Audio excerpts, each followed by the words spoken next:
Assalamualaikum. Waalaikumsalam. Kira-kira Pak, menurut pendapat Bapak, kira-kira apa yang dapat Bapak sampaikan dalam hal ini? Jadi dalam kesempatan ini mungkin saya boleh cerita deh Pak ya. Silakan. Saya ini kan kebetulan dipercayakan menjabat sebagai Kepala Bidang Lalu Lintas dan Angkutan Jalan di Disub Pontianak ya Pak. Jadi di tempat saya itu ada tantangan yang saat ini sedang kami hadapi, terutama dari sisi tuntutan kompetensi pegawai. Kami ini kan salah satu tugasnya adalah melakukan kajian atau rekayasa di bidang lalu lintas angkutan jalan. Cuman yang jadi masalah, kami kekurangan personil yang punya latar belakang pendidikan maupun kompetensi di bidang analisa kelayakan lalu lintas atau rekayasa lalu lintas. Jadi kalau menurut ketentuan, menurut aturan, paling tidak kami itu harus memiliki personil yang punya kapasitas mengetahui atau bisa dibilang menilai kelayakan andalalin. Dan juga selain penilai, kami juga dituntut untuk memiliki personil yang punya kapasitas sebagai pengawas andalalin. Nah, saya kebetulan punya 2 kepala seksi dan 1 pejabat analis kebijakan hasil penyetaraan jabatan kemarin. Nah, di bidang saya itu kan selalu ada kebutuhan untuk melakukan rekayasa lalu lintas. Saya juga untuk kebutuhan ini kita kan harus mempunyai selain pejabatnya juga harus didukung oleh staf yang punya kompetensi tadi, latar belakang pendidikan atau kompetensi tertentu. Nah, di tempat saya di bidang lalu lintas ini kebetulan staf yang berlatar pendidikan S1 itu hanya ada 2. 1 itu kita percayakan sebagai analisis keuangan karena kaitannya dengan penerimaan retribusi yang kami kelola. Nah, 1 lagi di pengawas lalu lintas. Cuman yang jadi masalah memang latar belakang pendidikannya juga sebenarnya kurang pas karena satunya di bidang kehutanan, satunya lagi di ekonomi. Nah, sehingga kemarin kami memang ada staf yang juga telah dilatih menjadi penilai andalalin, dan namun sekarang posisinya tidak lagi berada di bidang lalu lintas. 1 ada di bidang perlengkapan jalan, 1-nya lagi telah dipromosikan menjadi kepala bidang di salah satu bidang di Dinas Perhubungan. Nah, kami kesulitan Pak, sekali untuk kebutuhan pekerjaan yang harus kami lakukan. Nah, jadi itu sebenarnya kendala yang kami rasakan. Kemudian ada 1 lagi pengawas andalalin. Memang kemarin pejabat fungsional kami kirimkan untuk menjadi pengawas andalalin. Alhamdulillah sudah lulus, sudah kembali. Cuman yang jadi masalah ya memang tadi yang tersedia itu baru 1. Sedangkan idealnya kita tidak boleh bergantung pada 1 orang. Mungkin itu Pak tantangan kami. Kalau begitu, kira-kira masih ada lagi Pak yang ingin Bapak sampaikan? Ya, 1 lagi Pak, di tempat kita, di kami ini kan kita kan juga harus membina angkutan, ketertiban di lalu lintas. Nah, yang sesuai dengan kewenangan kami, yang sesuai dengan amanah Undang-Undang 22 tahun 2009 tentang lalu lintas dan angkutan jalan. Kami kadang harus melakukan pembinaan dan penindakan. Nah, untuk melakukan pembinaan dan penindakan ini syaratnya harus memiliki atau harus sudah memiliki kemampuan sebagai penyidik PPNS Pak ya, PPNS di bidang perhubungan. Kami hanya mempunyai 1 orang. Nah, Bapak sekarang bayangkan kalau suatu saat PPNS kami tadi yang 1 orang ini berhalangan hadir, kami akan kesulitan ketika akan melakukan penindakan terhadap pelanggaran lalu lintas. Nah itu kendala kami Pak, kendala yang sangat menjadi PR bagi kami di bidang latas angkutan jalan dalam melaksanakan tugas pokok dan fungsi yang kami emban. Gitu Pak. Oh iya Pak. Teman-teman makasih Pak atas apa yang Bapak sampaikan, dan Bapak sudah menyampaikan itu kepada saya Pak. Jadi mungkin apa yang Bapak sampaikan dengan saya mungkin tidak nyampe ke orang lain Pak, hanya cukup sampai ke saya saja Pak. Seperti yang Bapak sampaikan mungkin boleh Pak saya tanggapi Pak untuk apa yang Bapak sampaikan tadi. Mungkin kalau tidak salah Bapak menyebutkan pertama karena Bapak berada di bidang lalu lintas dan angkutan jalan Pak. Itu yang pertama ya, kalau saya dengar tadi. Yang kedua mengenai masalah AS yang keterbatasan ASN yang memiliki kompetensi. Nah, itu yang kedua. Ketiga ini mungkin keterkaitan dengan ada ASN yang memiliki kompetensi tetapi bukan pada bidang Bapak. Ada di bidang lain, ada di bidang-bidang lainnya, gitu kan. Yang selanjutnya mungkin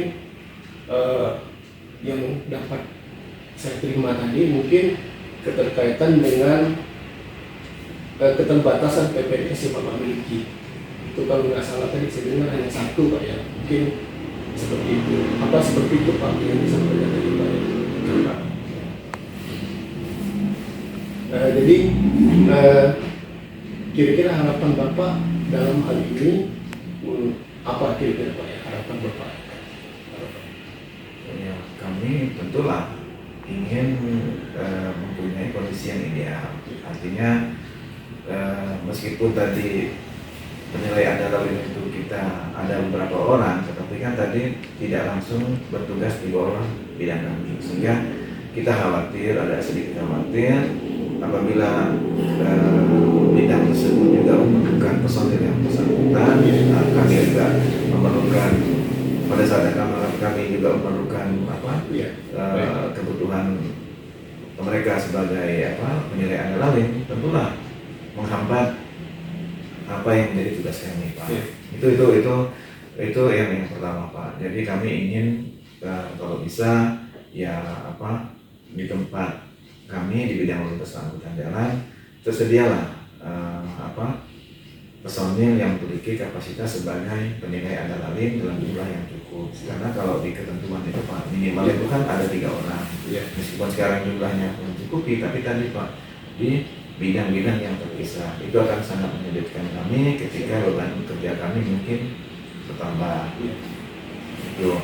Kemudian sama juga tadi masalah yang PNS di kami itu kan baru 1. Nah harapan kita jumlahnya kalau bisa kita tambah. Nah yang kesulitan kami tadi kan kami juga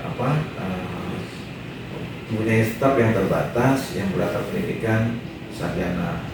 Kenapa? Karena syarat untuk menjadi PPNS ataupun penilai andalane dia harus berlatar pendidikan sarjana. Jadi itu Pak mungkin harapan kita agar kita dapat mengisi kebutuhan personil di bidang PPNS dan juga penilai dan pengawas andalane. Itu Pak. Baik Pak. Jadi kalau dapat saya tanggapi Pak, mungkin Bapak khawatir kalau seandainya nanti misalnya diperlukan ya kan untuk yang penilaian andalane itu kan berada di bagian lain Pak, atau di bidang-bidang lain gitu kan. Apabila bidang itu memiliki tugas gitu kan, berarti Bapak tidak dapat melaksanakan kegiatan Bapak di tempat yang berbeda gitu kan. Itu yang keduanya mungkin keterbatasan yang Bapak sampaikan tadi, keterbatasan dengan PPNS yang ada. Jadi Bapak hanya memiliki 1 PPNS, sementara kebutuhan yang ada di lapangan itu lebih dibutuhkan lebih dari 1 PPNS. Nah mungkin itu Pak ya. Jadi kalau memang seperti itu, hal-hal apa saja kira-kira yang sudah Bapak lakukan selama ini sampai saat ini kira-kira Pak? Yang sudah kami lakukan ada beberapa langkah Pak yang sudah kami lakukan. Nah, pertama memang secara internal kami telah berkoordinasi dengan Subbag Umum dan Aparatur di Dinas Perhubungan. Kami coba petakan personel Dinas Perhubungan yang mempunyai kualifikasi atau berlatar pendidikan S1. Memang karena ini ada dua hal, ada di penilaian Dalalin dan PPNS. Kita berharap sih kalau bisa yang berlatar belakang pendidikan keteknikan dan satu lagi berlatar pendidikan hukum atau paling tidak berlatar pendidikan alumni sekolah kedinasan perhubungan. Harapan kami seperti itu. Nah, kemudian, itu tadi yang kita coba lakukan. Kita coba memetakan personil yang ada di Dinas Perhubungan, dan kami juga telah selalu mencoba untuk mengusulkan kepada dinas untuk menyiapkan anggaran untuk dapat mengirim personil kita yang memenuhi syarat untuk mengikuti pendidikan sebagai penilai atau pengawas Dalalin dan juga mengikuti pendidikan sebagai PPNS. Ini tuh Pak. Baik Pak. Yang berarti Bapak udah lakukan pertama koordinasi gitu kan, keterkaitan dengan untuk melaksanakan diklat gitu kan, terutama itu untuk penilaian Dalalin atau PPNS gitu kan. Mungkin seperti yang Bapak sampaikan tadi, untuk mendukung pelaksanaan itu kan memang perlu anggaran, yang Bapak sampaikan tadi Pak. Jadi kalau memang seperti itu, kalau saya bisa membuat skala Pak, ini kan ada skala 1 sampai 10 nih Pak. Kira-kira Pak, pada saat sekarang ini, menurut pendapat Bapak itu kira-kira di posisi berapa ya Pak ya? Kalau boleh saya tahu Pak. Mohon maaf Pak, mungkin perlu diperjelas. Iya.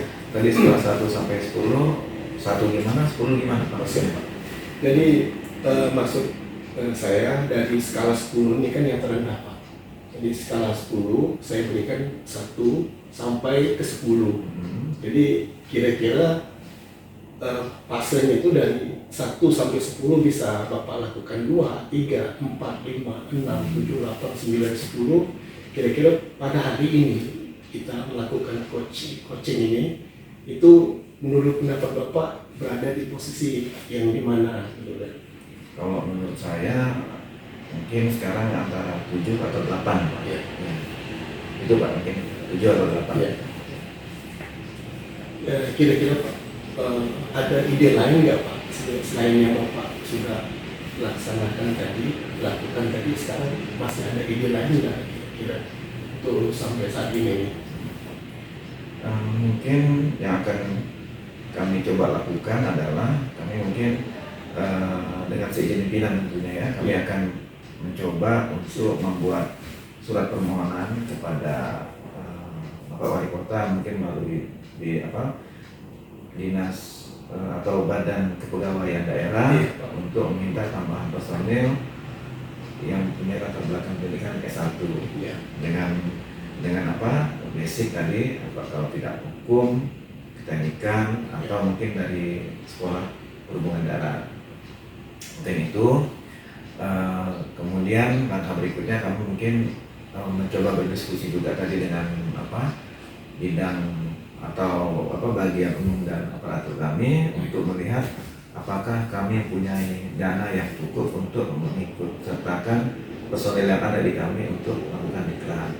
Kalau sekiranya mungkin itu tidak tercukupi atau tidak tersedia anggarannya, kami mungkin akan mencoba berkonsultasi kepada BKPSDM untuk membantu pendanaan personil Dinas Perhubungan yang akan mengikuti pelatihan. Karena kan biayanya lumayan besar Pak. Itu Pak.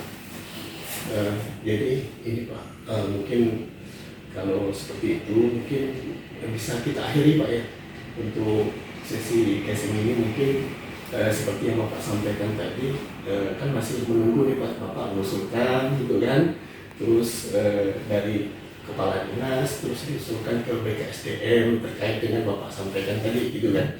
Mungkin nanti kalau kira-kira nanti bisa kita jadwalkan lagi Pak untuk pertemuan selanjutnya mungkin ada perkembangan-perkembangan yang lebih dari ini Pak mungkin.